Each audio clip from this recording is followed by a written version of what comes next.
നമസ്കാരം. ലോകത്തിലെ ഏറ്റവും വലിയ ഉപയോഗിക്കപ്പെടാത്ത സാമ്പത്തിക ആസ്തികളിൽ ഒന്നായ ഭൗതിക സ്വർണമാണ് ഇന്ത്യൻ കുടുംബാംഗങ്ങളുടെ കൈവശമുള്ളത്.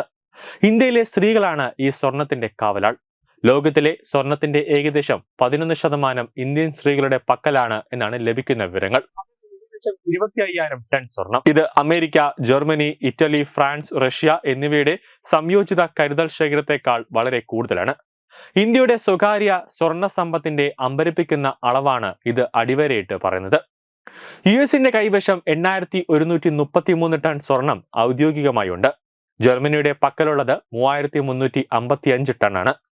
ഇന്ത്യയുടെ ഔദ്യോഗിക കരുതൽ ശേഖരം 800 ടൺ മാത്രമാണ്. ഇന്ത്യൻ കുടുംബങ്ങൾ ഈ സ്വർണ്ണ സമ്പത്ത് ധരിക്കുക മാത്രമല്ല ചെയ്യുന്നത്, ലോകത്തിലെ ഏറ്റവും വലിയ ഉപയോഗിക്കപ്പെടാത്ത സാമ്പത്തിക ആസ്തികളിലൊന്ന് അവർ സൂക്ഷിക്കുന്നുണ്ട്.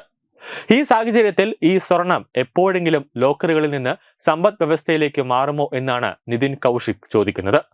വേൾഡ് ഗോൾഡ് കൗൺസിലിന്റെയും വ്യവസായ വിദഗ്ധരുടെയും കണക്കുകൾ പ്രകാരം ക്ഷേത്രങ്ങൾ ഉൾപ്പെടെ ഇന്ത്യൻ വീടുകളിൽ ഏകദേശം 25,000 ടൺ സ്വർണം കൈവശം വച്ചിട്ടുണ്ട്.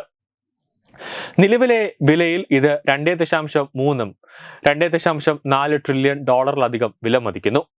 ഇത് പാകിസ്ഥാന്റെ സമ്പദ് വ്യവസ്ഥയുടെ 6 ഇരട്ടി വലിപ്പവും നിരവധി വികസിത രാജ്യങ്ങളുടെ GDP-യേക്കാൾ വലുതുമാണ്.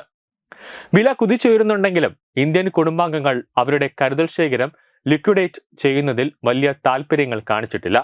അടുത്തിടെ പുറത്തിറങ്ങിയ റോയിട്ടേഴ്സ് റിപ്പോർട്ട് പ്രകാരം റെക്കോർഡ് ആഭ്യന്തര സ്വർണ്ണവിലകൾ ഗണ്യമായ സ്വർണ്ണക്ഷാമം സൃഷ്ടിക്കുന്നതിൽ പരാജയപ്പെടുന്നുണ്ട്. കാരണം കുടുംബാംഗങ്ങൾ മൂല്യത്തിൽ കൂടുതൽ വർധനവ് പ്രതീക്ഷിക്കുന്നു.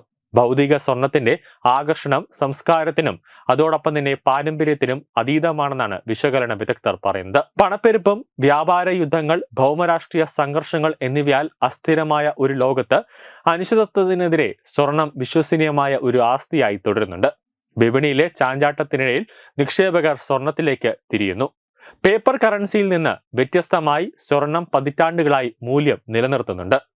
ഇത് പണ ആഘാതത്തിൽ നിന്ന് കുടുംബാംഗങ്ങളെ സംരക്ഷിക്കുന്നുണ്ട്. ഇന്ത്യയിൽ വായ്പകൾക്ക് ഈടായി സ്വർണം വ്യാപകമായി ഉപയോഗിക്കുന്നു എന്നതാണ് മറ്റൊരു ഘടകം.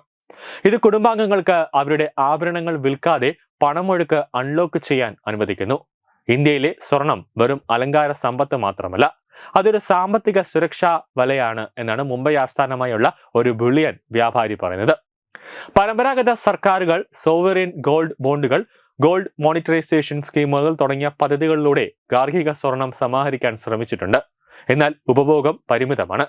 വൈകാരിക അടുപ്പം, സ്ഥാപനങ്ങളിലുള്ള വിശ്വാസക്കുറവ്, വില നിർണയ ആശങ്കകൾ എന്നിവയാണ് പ്രധാന തടസ്സങ്ങളായി വിദഗ്ധർ ചൂണ്ടിക്കാണിക്കുന്നത്.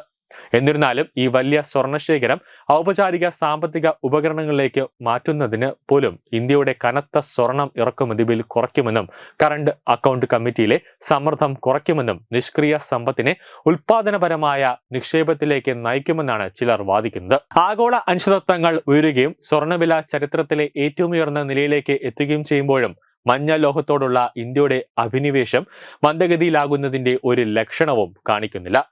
ഇന്ത്യൻ സ്ത്രീകൾ സ്വർണം കൈവശം വയ്ക്കുന്നത് തുടരുമോ എന്നതല്ല, മറിച്ച് സാംസ്കാരിക നിധിയെ സാമ്പത്തിക വളർച്ചയുടെ ഒരു ഭാഗമാക്കാൻ കഴിയുമോ എന്നാണ് ലോകം ഉറ്റുനോക്കുന്നത്. ന്യൂസ് ഡെസ്ക് തത്വമൈ TV.